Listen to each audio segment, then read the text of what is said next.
We are terrified of our own blood. To truly know what is happening inside our own bodies, we have to endure cold clinics, the sharp sting of a hollow steel needle, and vials upon vials of our own life drained away into vacuum-sealed tubes. Then, a 19-year-old Stanford dropout named Elizabeth Holmes promised an alternative. She claimed her new machine, the Edison, could run 200 complex diagnostic tests from a single, painless drop of blood.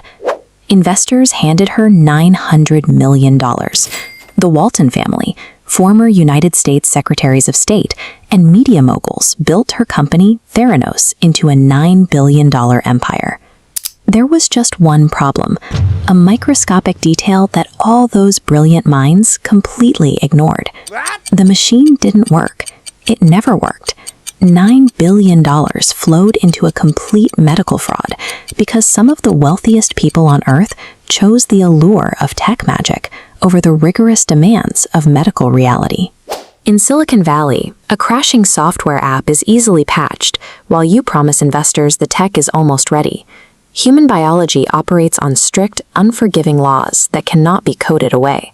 A prick on the finger does not produce pure blood.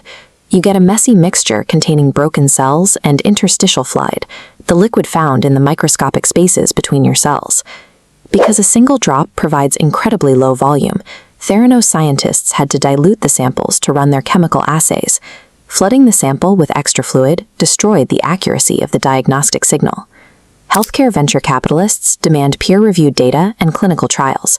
Holmes avoided them completely, targeting older titans of industry who lacked any background in biotech. She recruited figures like former Secretary of State George Shultz, Henry Kissinger, and General James Mattis. She assembled a board of directors that functioned like a shadow government. When skeptics asked how the Edison functioned, she cited proprietary trade secrets. She practiced speaking in an unnaturally deep baritone voice to project artificial authority and shut down the conversation completely. Holmes used the optics of Silicon Valley innovation and the reputations of elder statesmen to deflect scientific scrutiny of her broken product.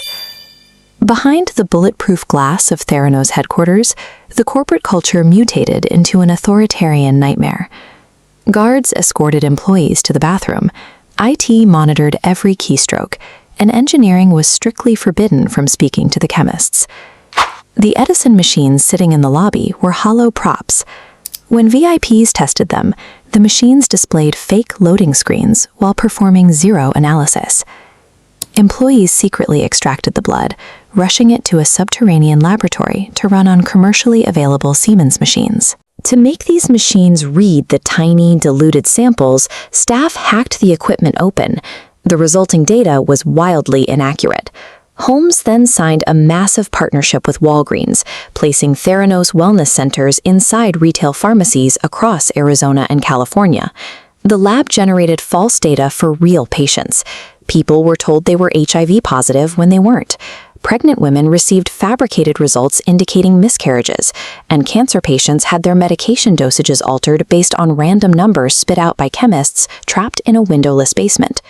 The expansion of the fraud into Walgreens pharmacies meant the internal failures of a startup were now generating inaccurate medical data for unsuspecting patients. While Holmes focused on maintaining her image for the board and investors, she ignored the entry-level lab associates who actually processed the test data. Whistleblowers like Erica Chang and Tyler Schultz stared at the fabricated quality control checks every night. Wow! They saw the commercial machines being hacked and knew the volume of fake data going to real people.